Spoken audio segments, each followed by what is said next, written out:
Olá a todos, estamos aqui para mais um podcast da série Nas Voltas da Vida, uma iniciativa da Associação Portuguesa de Cuidados Paliativos. A minha filha tem uma doença rara. E agora?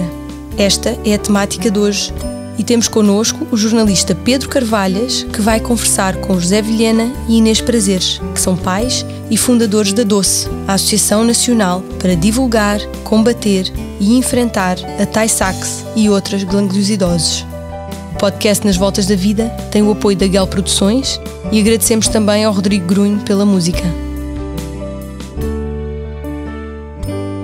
Bem-vindos, começo por apresentar-me. Chamo-me Pedro Carvalhas, sou jornalista e tenho o enorme gosto de ter aceitado o convite para guiar uma conversa com duas pessoas amigas e que muito admiro. Antes de ouvirmos a Inês e o Zé Daniel, quero deixar-vos uma sugestão. Acomodem-se ou calcem qualquer coisa verdadeiramente confortável. Ajustem os vossos escutadores nos próximos minutos. Vamos entrar numa história de amor, de força, de resiliência. Mergulharemos no mundo de uma família composta por um pai, uma mãe e duas filhas corajosas que enfrentam juntos os desafios de uma doença rara e potencialmente fatal. Inês, Zé Daniel, abrimos este podcast especial A Minha Filha Tem uma Doença Grave. E agora, conhecendo a Margarida, não? Olá, Pedro. Sim, a Margarida é uma criança que tem 10 anos. Ela teve os primeiros sintomas de que algo não estaria bem aos 4 e começou com um problema na fala, uma gaguez. E essa gaguez mostrou-nos que não seria uma coisa muito normal. E marcámos uma consulta da fala, terapia da fala, mas antes mesmo dessa consulta a Margarida acaba por ter a primeira crise convulsiva, epilética. Isso foi logo um sinal de que de facto as coisas não estavam bem, e o estado da Margarida foi se deteriorando. A Margarida só tem um diagnóstico mais tarde, quase Quanto tempo depois? 2 anos. E esse é o grande problema nas doenças raras, porque o tempo do diagnóstico em quase todas as famílias mede-se em anos. Não estamos a falar de semanas ou meses. O nosso demorou 2 anos, as outras famílias que nós conhecemos demoraram 3, 4, 5, 6 anos. E este é um problema muito sério. Mas a Margarida acaba por 2 anos após este conjunto, os 2 anos em que os sintomas se adensaram e se agravaram, a Margarida, entretanto, começa a ficar com a fala muito afetada, com alguma mobilidade também afetada. A Margarida acaba por deixar de falar e só depois de deixar de falar é que conseguimos um diagnóstico. O diagnóstico não era bom, era uma doença rara, genética, era uma doença que se chamava Tay-Sachs, do grupo das chamadas gangliosidoses. É uma doença para a qual não existe cura e é neurodegenerativa. A Margarida sempre foi uma criança muito feliz, até diziam que a Margarida era a criança mais feliz do mundo, porque também houve qualquer coisa do ponto de vista do seu processamento cerebral que fez com que a Margarida deixasse de ter as emoções negativas. Ou seja, a Margarida deixou de chorar. E a Margarida passou este processo da doença sempre a sorrir e a rir. E isso foi uma grande força para nós. Inês, 2 anos para chegar a um diagnóstico. No momento em que vocês recebem a notícia, a vossa filha tem um problema grave, uma doença rara e fatal, acaba por ser uma notícia que vos dá ânimo. Pedro, ao fim de 2 anos de incertezas, ao fim de 2 anos sem saber como lidar com a Margarida, ao vê-la a piorar, ao vê-la a regredir e não saber se ralhávamos, se corrigíamos, se a ajudávamos, ao fim destes 2 anos há o pior diagnóstico que um pai pode ter, mas acaba por ser um alívio. É um alívio haver uma resposta. A ausência de resposta é pior do que ter este diagnóstico. A partir do momento em que recebemos o diagnóstico de Tay-Sachs, tudo muda. Há um virar de página. Porque agora... Como por exemplo, o que é que muda? Tudo muda como? Como assim? Tudo muda a lidar com a Margarida, principalmente. A partir desse momento, nós chegámos a casa, a Margarida, por exemplo, começou a fazer outra vez xixi. Podemos dizer isto nesta numa conversa, não é? Sim, claro que sim. E não ralhamos, porquê? Porque faz parte da doença. Ou seja, nós sabíamos que ela ia regredir em tudo. E a partir daí conseguimos lidar com a Margarida de uma forma diferente, de uma forma tranquila. Porque era o que era neste momento a condição que nós temos e que tínhamos que aprender a viver. Era... Certo? Sim, eu diria, Pedro, a nossa cabeça não processa o desconhecido. E posso dizer que foram esses até os momentos mais complexos do ponto de vista psicológico. Quando estávamos a passar aquele pântano do desconhecido, nós não conseguíamos ajudar a nossa filha. Por mais que nós tivéssemos naquele momento um diagnóstico, que era o pior diagnóstico que uma mãe e que um pai podem receber, nós tínhamos finalmente uma hipótese de saber quais são as terapias indicadas. Enquanto esperavam pelo diagnóstico, diziam agora que não conseguimos ajudar a nossa filha, não é? Mas conseguiram-se ajudar um ao outro? Conseguimos, não conseguimos? Conseguíamos, mas o período de desconhecimento foi muito difícil, para um e para o outro, do ponto de vista psicológico. Nós andávamos num stress incrível, numa pressão incrível. E sensíveis, não era? Mais sensíveis. Pior que uma má notícia é uma não notícia. Sem dúvida. Absolutamente. Pedro, isso não tenho dúvida nenhuma de que o pior é não saber, não arranjar a explicação. Agora, do pós-diagnóstico, nós apanhámos-nos muito e eu acho que aqui está um pouco o segredo de conseguirmos caminhar diariamente, de termos uma vida assente. Posso dizer claramente que me sinto num ambiente de uma família feliz. Tenho essa convicção pura. E é justamente neste apoio e na partilha que eu e Inês vamos tendo no dia-a-dia. Como é que é este, Inês? Como é que é este viver com uma doença rara e limitadora de vida? Eu não sei como é não viver com ela. Neste momento, viver com uma doença rara e limitadora de vida faz parte da minha vida e não consigo imaginá-la de outra maneira. Eu não faço muito o exercício do se isto não tivesse acontecido. Não faço, porque é uma vida diferente e como foi dito... Mais organizada? Organizada de uma forma diferente, sim. As rotinas são diferentes, a Margarida tem que ter a sua rotina diária. Temos uma outra filha que também tem que ter as rotinas dela e as coisas dela. Temos uma vida diferente. Claro que muitas vezes apetecia-me chegar a casa, deitar-me no sofá e dizer: meninas, aqueçam uma pizza ou o resto do jantar de ontem, que eu hoje não saio do sofá. Não pode ser. Tudo isso muda, mas faz parte. E também não somos pessoas de nos queixarmos, ajudamos-nos quando um está mais cansado. Está presente o Zé, estão presentes os amigos, a família. Já lá vamos. Mas como é que se gerem estes assuntos também com os outros filhos? No vosso caso, como é que gerem a Madalena e o papel da Madalena na família? A Madalena é a irmã mais velha. Nós gerimos, Pedro, a atitude que nós temos com a Madalena é uma atitude de muita reflexão. E reflexão porque é muito pensada, porque nós temos a noção perfeita de que a Madalena não pode prejudicar o seu crescimento sendo assombrada pela doença da irmã. Seria absolutamente injusto que assim fosse.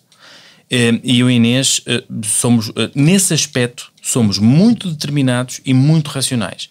E tentemos, obviamente que a nossa vida é uma loucura do ponto de vista profissional, enquanto cuidadores, há um cansaço extremo, mas refletimos sempre a dizer: a Madalena tem que ter os seus momentos, os teus tempos de qualidade. E é isso que nós somos muito focados. Nós temos que tirar tempo à Madalena, dar-lhe atenção, dar-lhe carinho, dar-lhe o mundo que ela precisa e dar-lhe, acima de tudo, uma coisa que nós achamos que é fundamental para ela enfrentar os desafios. Ela está numa pré-adolescência, mas os desafios da vida. Que é dar-lhe um bocadinho de autoestima. Um bocadinho, tentar reforçar, um bocadinho, muito, tentar que ela reforce a sua autoestima. Acho que hoje em dia todos os adolescentes têm um grande desafio. As situações muito perigosas para a adolescência estão ao virar de uma esquina. E acho que isso só se combate de uma forma, é com autoestima. E volto a dizer, é uma atitude muito refletida, muito determinada, que nós temos para com a Madalena. Dar-lhe muita educação focada na atenção, no carinho, no reforço, a autoestima, de ver as coisas boas da vida, ver a tolerância para com os outros, a forma como ela se deve apresentar numa sociedade que tem que ser cada vez mais tolerante, mais respeitosa, mais assente em valores, muito mais em ser do que o ter. Isso é claramente uma atitude que nós temos os dois. Este estar atento à Madalena passa também pela aposta da experiência de filha única, nem que seja uma semana, nem que seja um fim de semana prolongado. Sim. Sempre que nós conseguimos, viajamos com a Madalena. Quando não conseguimos os 4, tentamos sempre viajar os 4, mas há sempre um fim de semana prolongado ou uma semana em que a Madalena vai com um de nós para um destino qualquer. E fazemos um esforço durante um ano e a Madalena escolhe. Já esteve em várias cidades europeias, felizmente conseguimos dar-lhe este gosto, e a Madalena já está a contar com isso. Sabe que vai haver uma semana ou um fim de semana prolongado em que vai ser a filha única, que vai com a mãe, por exemplo, de mochila às costas, de caminhonete até Madrid, ou que vai com o pai, apanha o avião e vai parar a Londres. Isso vamos tentar manter sempre daqui para a frente. E que feedback tem recebido destas experiências de pai e filha, de mãe e filha? O que é que vos tem dito a Madalena? Pedro, a Madalena cresce, ela adora e ela aparenta crescer cheia de saúde física e mental. Ela eu tenho que dizer que a Madalena é uma irmã extraordinária, uma filha extraordinária, é de facto uma pessoa que se nota que é uma criança feliz, e isso transmitiam-nos os próprios professores. A Madalena é uma criança cheia de felicidade, e isso é a melhor notícia que podem dar aos pais. Sentirmos que temos uma criança feliz que não foi invadida por uma condição que a genética impôs na nossa família. De maneira que isso para nós é muito importante, e é um grande esforço que eu e Inês fazemos, de fazer estas poupanças ao longo do ano para que possamos sair, porque, como nós dizíamos aqui há pouco, a nossa educação para com a Madalena assenta em valores, mas também tem que assentar em fazê-la ver que existe um mundo global, ela precisa ter a visão do mundo para ela própria, depois dos valores que nós tentemos transmitir, ela faça os seus próprios valores. E acho que o conhecimento do mundo, o conhecimento da cultura, o conhecimento da música, o conhecimento da literatura, tudo isso é importante para a Madalena se construir e fazer a sua própria personagem. E o trabalho? O vosso trabalho, como é que se concilia com esta exigência do cuidar permanente da Margarida? Eu do trabalho, felizmente, eu tenho uma empresa e somos uma equipa já de algumas... Tens uma empresa de? Design gráfico, em Coimbra. E felizmente tenho uma equipa fantástica. E tenho uma equipa que está sempre na minha retaguarda. E felizmente eu posso tratar da Margarida de manhã, que é que faz parte da minha rotina. Eu trato da Margarida, mas imaginem, a Margarida pode ter uma crise epilética logo às 6 ou 7 da manhã, o que me vai impedir de chegar ao gabinete às 10, porque ela tem que descansar, há ali um processo de cuidar dela, de tratar dela. E se eu não tivesse, e mando um WhatsApp a dizer: malta, hoje vou atrasar-me. E há ali pontas seguras. E é uma equipa fantástica, e sem eles era impossível de fazer esta gestão do ser mais cedo. E consigo chegar a casa quando a Margarida está doente, por exemplo, estou em casa com ela e consigo, de certa forma, nem sempre, obviamente, não é? Há outras responsabilidades, mas de certa forma desligar um bocadinho o interruptor e saber, está tudo bem entregue, e a malta cuida bem de tudo e dos clientes, e o trabalho segue. Zé, no teu caso? O meu caso, eu trabalho na autarquia de Coimbra e sou chefe de um serviço de engenharia operacional. Nós somos 6 técnicos superiores, 6 engenheiros e 52 operacionais. somos quase 60 no fundo, e é muito exigente. A minha vida profissional é soberbante. Mas eu tenho de facto os melhores superiores que poderia ter, compreendem muito bem, embora eu esteja sempre, consiga estar, porque amanhã é a Inês que toma o cuidado da Margarida, à tarde sou eu, e eu consigo estar muito cedo no meu serviço, 8 e pouco eu estou no meu serviço com toda a equipa, mas tenho os meus superiores são de facto pessoas extraordinárias que sabem que há algumas limitações na minha vida e são extremamente compreensivos com isso. Agora, Pedro, o que eu queria dizer é que, de facto, tanto a minha vida profissional como a da Inês, é fácil perceber que são vidas extremamente complexas do ponto de vista da atenção ao trabalho e da dedicação, e esse é o grande desafio, é que quando saímos de casa ainda temos uma segunda, vou chamar profissão, que é enquanto cuidadores. E o nosso trabalho recomeça. Nós chegamos a casa e não descansamos.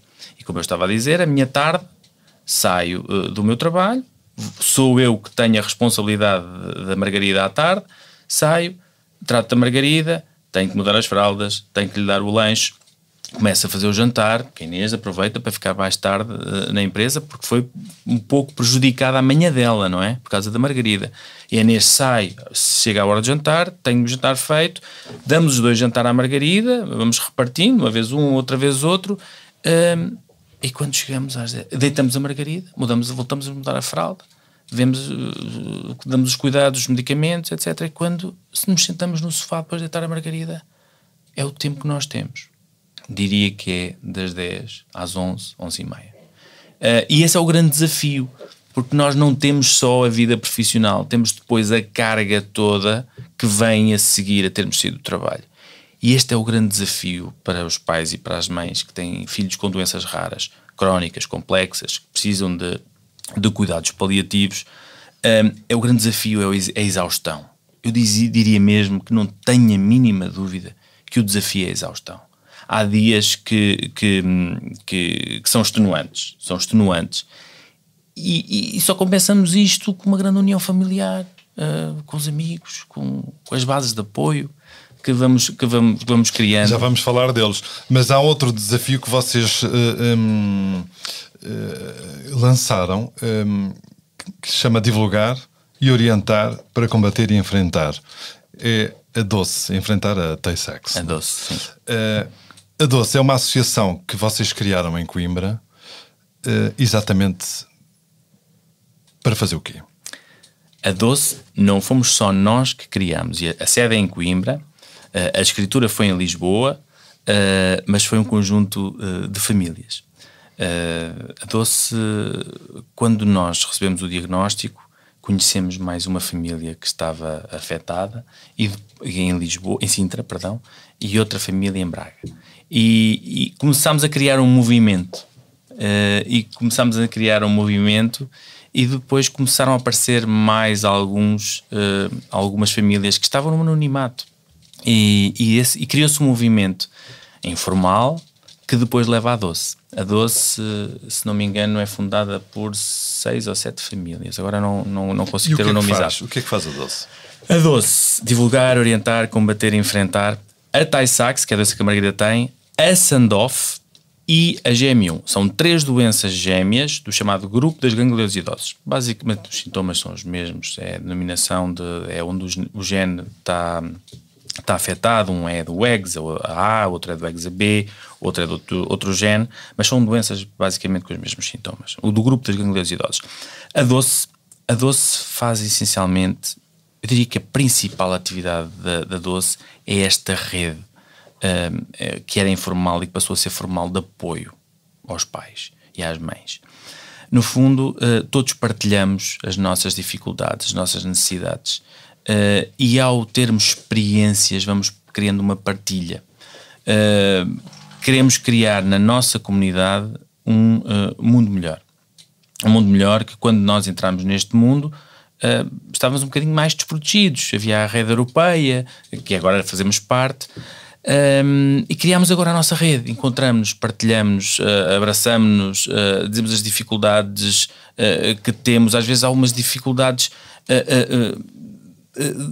muito relacionadas com questões muito específicas da doença e que se calhar outra pessoa não compreendia, e só alguém que passa pelo mesmo é que compreende. Mas a Doce não faz só isso. A Doce descodifica informação técnica e passa aos pais, para que os pais sintam que, independentemente da sua formação, acesso à informação... Informação técnica, estamos a falar de quê? De novidades científicas? Isso. Essencialmente isso. O mundo está a mudar nesta matéria. Nós temos a vacina da Covid, a metodologia do RNA, do mRNA, vai trazer muitas novidades. E essa pode ser uma grande esperança para uma doença destas. Mas há também as terapias genéticas, que são através de umas vacinas que se altera um vírus e depois pode provocar uma alteração genética que produza, corrija no fundo a deformidade que os nossos filhos têm. Há muita coisa a acontecer. E há muitos ensaios clínicos também a decorrer. A Doce procura esses ensaios clínicos, tenta trazê-los para Portugal. Está a decorrer um no Santa Maria, já decorreu um para os nossos meninos que foi na Alemanha, e nós levámos os nossos meninos para a Alemanha, e estará na calha mais outro. O nosso papel é esse, também trazer esses ensaios clínicos e dizer, há uma esperança, as coisas estão a acontecer. Nós acompanhamos as coisas a acontecer. Está um bocadinho em contacto com todos, com quem está nos laboratórios a investigar, com quem está nos hospitais a tratar doentes, crianças com problemas, a apoiar os pais. A Doce está um bocadinho no centro disto tudo. E outra coisa, Pedro, ia fazer o interface que é fundamental com as nossas associações congêneres europeias. Nós temos uma rede que se formou, que é o Consórcio Europeu para a Tay-Sachs e Sandoff. E isso, há a partilha de informação. A informação já não chega, a partir do momento em que chega a chega a todos. E esta questão, esta network é fundamental para se mudar aqui algum paradigma. E o paradigma tem avançado. Uma coisa que é certa, a Margarida, por exemplo, devido à sua condição, já não é elegível para a maioria destes ensaios clínicos. Mas há muitos que são. E nós estamos a trabalhar justamente para aqueles que estão agora no processo inicial da doença, mas também para aqueles que nós sabemos que vêm, não é? Porque há uma prevalência de 1 para 300 mil e eles vão aparecer mais tarde ou mais cedo. Deixa-me trazer um bocadinho mais a Inês para a conversa, até porque tem uma voz bonita e muito para nos dizer. Obrigada. Eu também acho que tem uma voz Inês, bonita. Há pouco, vamos voltar só um bocadinho atrás. Falávamos aqui do momento do diagnóstico, no vosso caso foram 2 anos à volta disso. A minha dúvida é, no momento em que um pai recebe um diagnóstico, em que cai a notícia da bomba, não é? Há algum apoio? Há alguma coisa pensada para os pais? Estou a falar, sei lá, de uma sugestão de apoio psicológico? Nós, quando tivemos a notícia, tivemos uma secretária com a médica e saímos. Assim como foi. Tivemos a notícia e saímos. Sim. O apoio imediato que nós tivemos foram amigos e família. Acredito que as coisas agora estejam um bocadinho diferentes. Tivemos um apoio para a Madalena, mais tarde, que falaram-nos isso, e Madalena teve a ser seguida por uma psicóloga, mas como prevenção. Sim. Mas sentiram diferença já agora? Foi como prevenção e acho que pode ter sido útil na altura. Sim, era só para ver se estava tudo bem. E foi acompanhada e estava a ter um crescimento normalizado. Mas faz sentido que os pais tenham, claro, sobretudo sim, neste momento, claro que sim, absolutamente. No momento em que recebem a notícia, não devem ser, isto é, ficamos aqui atentos, agora vão para casa e depois ficam os pais em casa a olhar um para o outro. Pedro, mas foi isso que aconteceu. Foi isso que aconteceu. Nós sentámos-nos à mesa. Eu recebi notícia,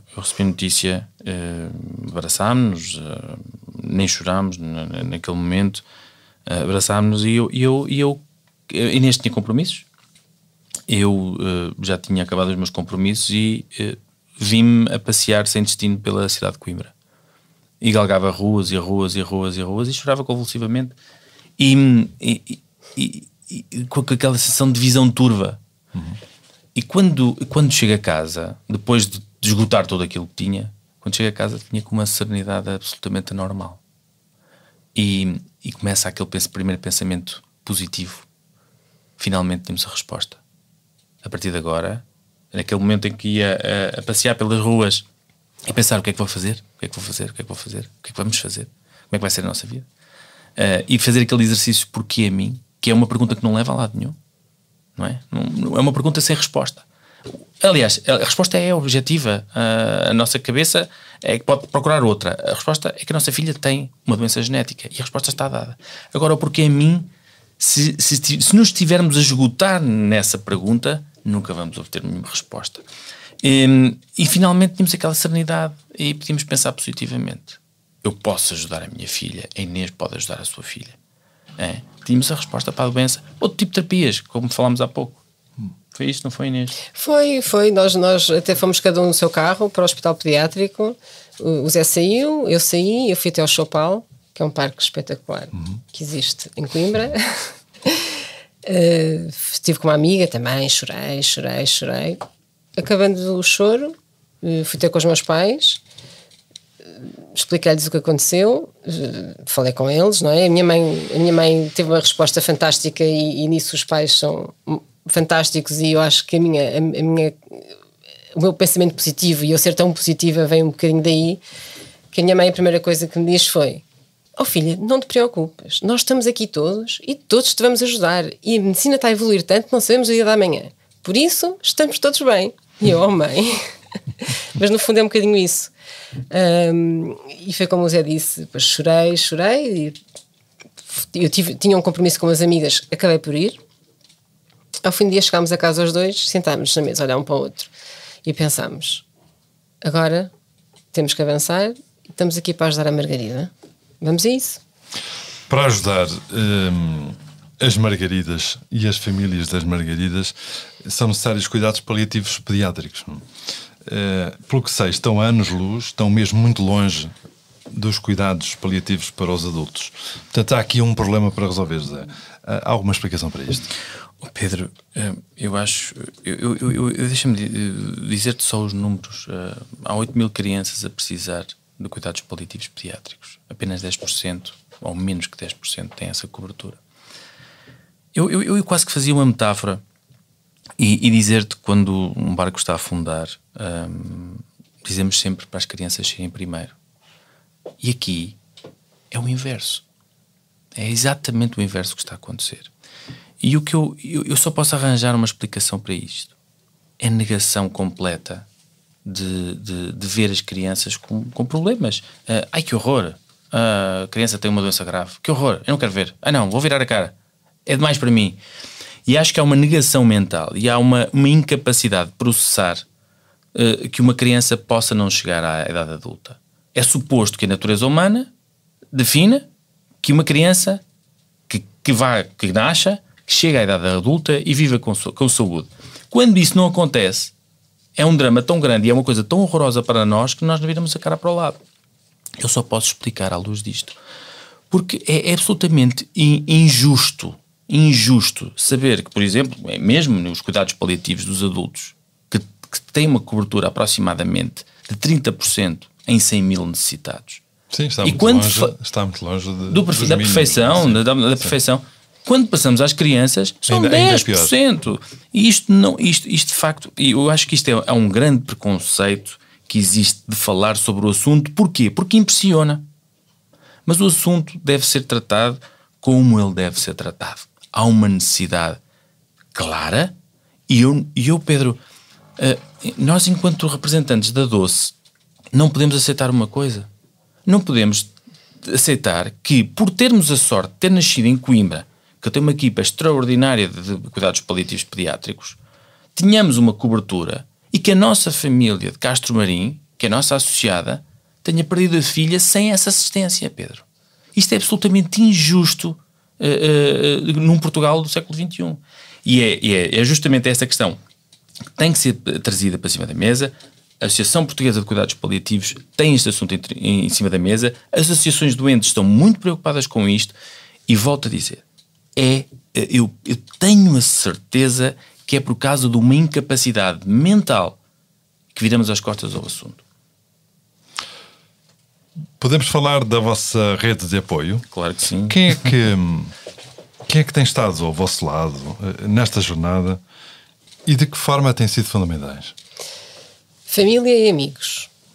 família, amigos, professores, acho que um bocadinho todo, e nunca a perdemos. E colegas de trabalho também têm sido fundamentais. Sim.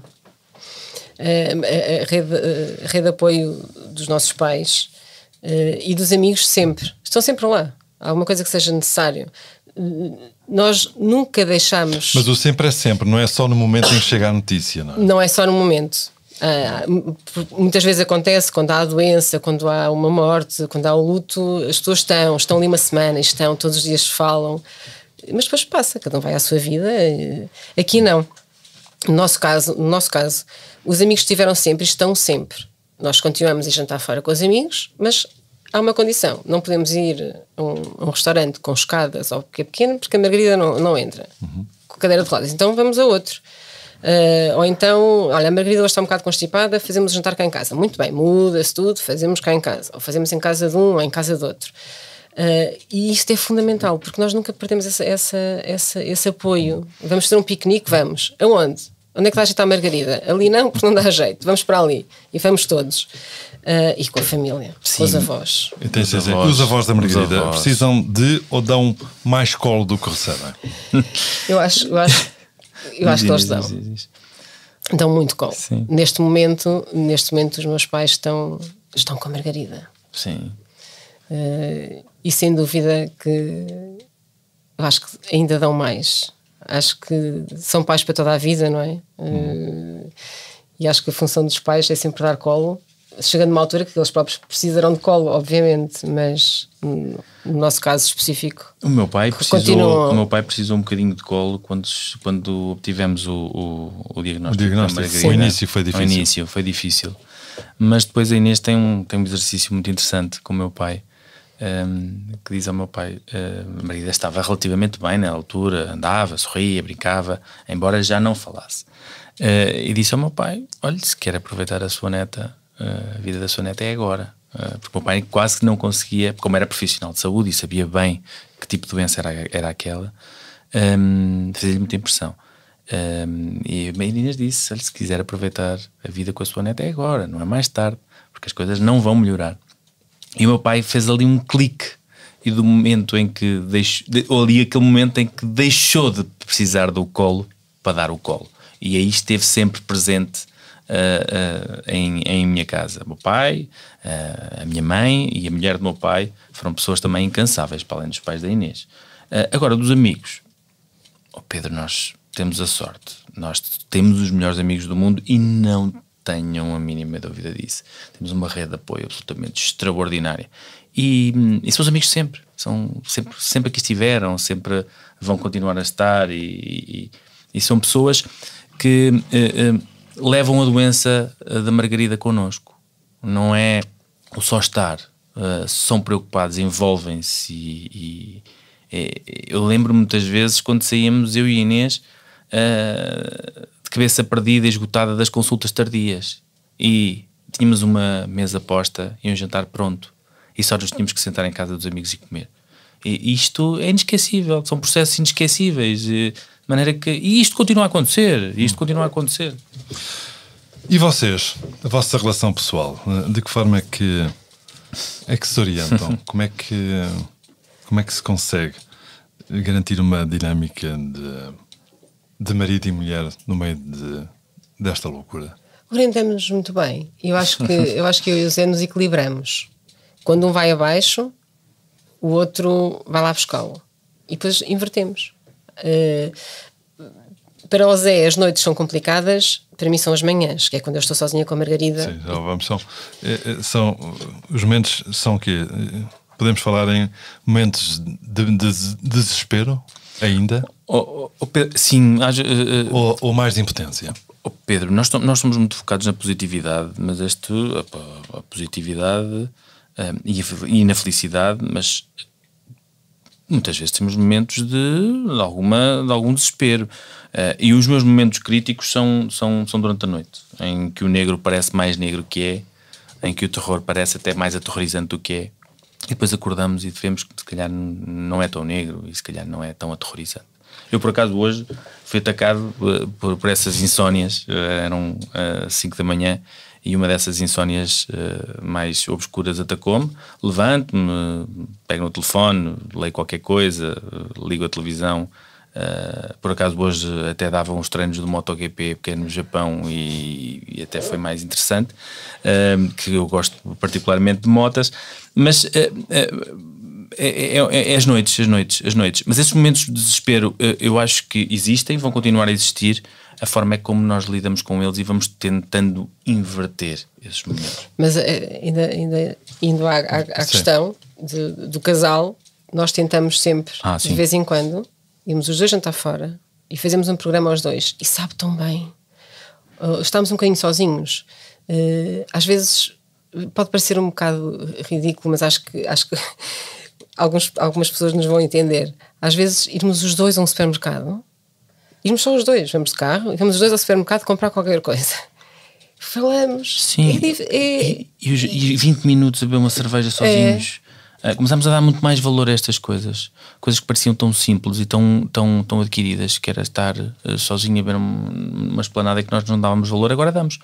E são um bocadinho essas coisas que acabam por se inverter, não é, Inês? E dar valor a estes pequenos momentos, e tentamos sempre estar os dois juntos, e temos momentos de qualidade os dois juntos. Inês, quando cruzamos ideias sobre esta conversa, falavas-me que a vossa vida tem 3 fases. Certo. Tem a fase antes do diagnóstico, tem a fase durante o diagnóstico, que é a fase que nós chamamos de segunda fase, que é a que estamos a viver agora, e sabemos que vai haver uma terceira fase. E acrescentavas que só este verão conseguiram falar desta... Só este verão é do depois, não é? É que eu e o Zé falamos numa terceira fase. E falamos de uma forma tranquila. Acho que nós os dois temos bem assente. Não sabemos como é que vai ser. Podemos achar que as coisas até vão correr bem, mas só chegando lá. Mas falámos da terceira fase e temos consciência da terceira fase, e temos alguns planos para a terceira fase, a 3. Sim, nós falámos da terceira fase, uma conversa muito serena, e falámos essencialmente de que nós somos felizes, nós somos uma família feliz, e sabemos que a estatística está contra nós. E a estatística em que perspectiva? Das famílias que vivem estas terceiras fases, não é? Em 95% separam-se. E nós falávamos nisso porque queríamos justamente que isso não acontecesse. E acho que ao falarmos percebemos que esta estatística não é favorável. Agora, como é que nós vamos vencer isto? Porque eu e a Inês somos pessoas vividas, já tínhamos tido muitos amores antes de nos juntarmos e casarmos, e sabemos que estamos um com o outro porque de facto fizemos um match importante. Sentimos que temos alguma coisa de especial um com o outro, e seria um desperdício enorme perdermos isto. E é nisso que nos focamos. Como é que nós, obviamente, a probabilidade é que tenhamos uma terceira fase. Ninguém sabe se isso vai acontecer ou não. A probabilidade é que sim. Mas o assunto tem que ser preparado, não é? O assunto acho que deve ser conversado. Eu acho que ninguém se prepara verdadeiramente para ele, mas pode ser conversado, e podemos dizer pelo menos como é que gostaríamos de superar. E a palavra é mesmo esta. Eu desejo vivamente que eu e Inês tenhamos saúde, força, saúde mental, força, para superar uma fase que toda a gente sabe que é uma fase muito no limite, é uma fase limite e coisas boas. Do pai e da mamãe. E coisas boas. O que é que vos trouxe de bom a doença da Margarida? Eu acho que trouxe muitas coisas. Nós fazíamos às vezes um exercício quando estávamos mais em baixo, ou quando o Zé estava mais em baixo, que era fazermos uma lista de 10 coisas boas que a doença da Margarida... Isso foi um desafio que lhe lançaste, não foi? Foi um Inês lançava-me este desafio. E não é difícil, Pedro, de encontrar. E o Zé inicialmente disse-me: é impossível, não trouxe nada de bom. E eu disse: vamos, pensa em alguma coisa. E trouxe, Pedro, a tolerância, a serenidade, os amigos, perceber que os amigos são mesmo amigos, não são amigos de brincadeira. A família. A família, trouxe-nos alguma. A força que temos, o relativizar muita coisa, o dar importância às coisas boas, aos momentos bons. E percebemos que éramos capazes de fazer algo diferente. Algo diferente. Falo, por exemplo, da Doce, que nós e as outras famílias somos capazes de criar algo que fica e que está absolutamente sedimentado e que é importante para outras famílias. A empatia que se cria quando vais a uma consulta, e vês outros pais. Pedro, às vezes é um olhar. Sim. Até outra coisa, Inês, os bens materiais deixaram de ter a importância que se calhar tinham na altura. Só queremos estar confortáveis, minimamente confortáveis, mas o que nos interessa é a vida. O que nos interessa são relações emocionais com as pessoas, é afastarmos de ambientes tóxicos, estarmos em ambientes verdadeiramente agradáveis, proporcionar isso aos nossos filhos, proporcionar isso aos nossos amigos, à nossa família, e anda tudo à volta disto. É isso que nós procuramos neste momento. E este exercício que a Inês me fazia quando eu estava mais down ali no início, resultava porque de facto as coisas boas não são difíceis de encontrar. Confesso que já estou um pouco perdido no tempo, mas gostava de, para quem só agora chegou, por exemplo, de explicar que a Margarida, que idade é que tem a Margarida nesta altura? A Margarida fez 11 anos em junho. Fez 11 anos. E este problema foi diagnosticado? Bem, a Margarida começou a ter os tais problemas de fala que o Zé referiu pelos 3 anos e meio, 4. E o diagnóstico veio, já a Margarida tinha 5, a fazer 6.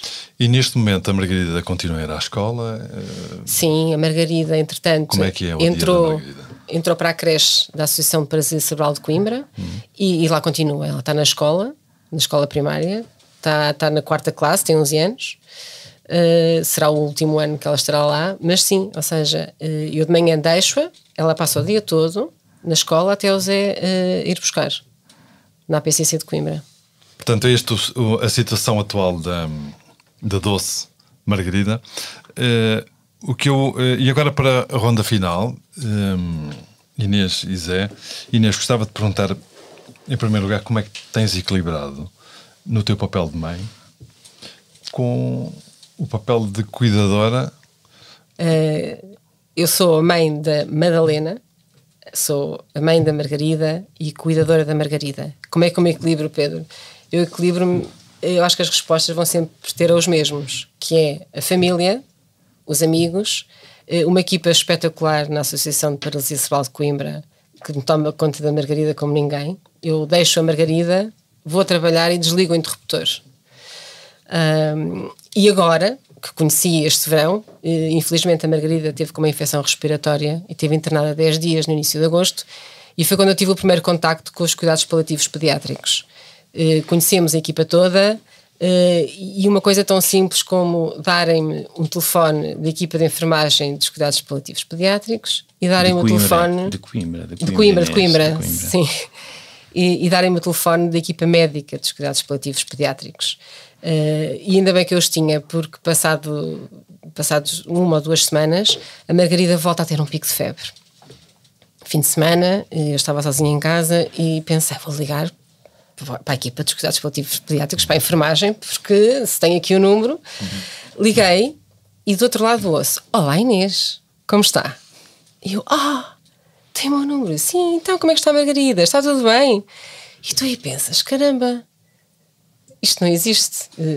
Então, perguntaram-me logo o que é que se passava, expliquei, disseram logo o que eu tinha que fazer, como é que não era. Um dia a seguir voltaram-me a ligar, pronto, felizmente foi só um pequeno susto, mas isso também...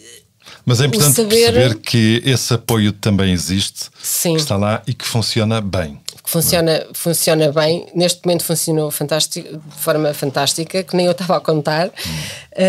E sei que esta equipa vai-me ser muito útil no futuro para fazer o acompanhamento domiciliário quando for necessário. Zé, pergunta final para ti, depois Inês, vou deixar mais uma para fechar. Quanta esperança, Zé Daniel?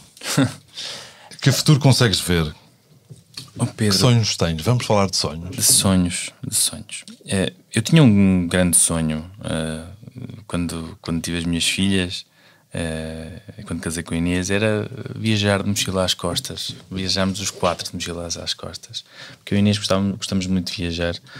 E neste momento vamos conseguindo viajar, não com mochilas às costas, mas com a Margarida às costas.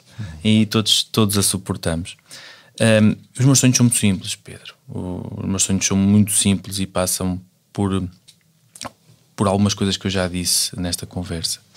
Os meus sonhos são que a minha família, quando chegar à fase 3, consiga viver serenamente, consiga superar. Consigamos, eu, a Inês e a Madalena, viajar de mochilas às costas, para honrar um bocadinho todo este desejo, este sonho, que era o sonho de viajarmos os 4, e passa por isso, passa por ser feliz, por acreditar que vamos vencer, que vamos viver a grande batalha, mas que vamos ter que a vencer. E são sonhos muito simples, assentam em torno da família, do amor da família, da positividade da família, na esperança da família.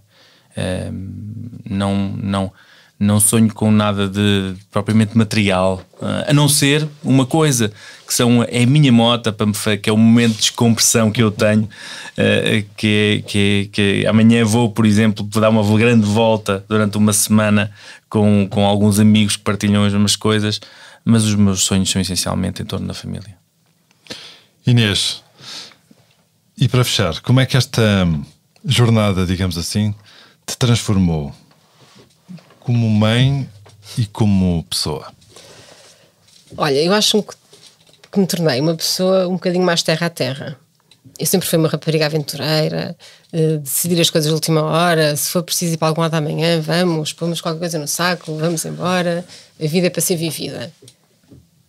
E agora, digo-te, a vida é mesmo para ser vivida. Isso é a questão número 1, é mesmo para ser. E não é para dizer vamos fazer, não, vamos, é para fazer, é fazer já. Acho que me tornou uma pessoa mais forte, mais tolerante em muita coisa, mais assertiva, talvez, e com uma capacidade que eu não sabia que tinha. Acho que ninguém sabe até viver um momento destes, com a capacidade de aguentar muita coisa, aguentar muito impacto, alguns impactos negativos, de uma forma diferente, como um escudo. Acho que ganhei aqui um escudo, e sem dúvida uma mulher mais forte e mais decidida. Eu acho, Inês, deixa-me só dizer-te uma coisa.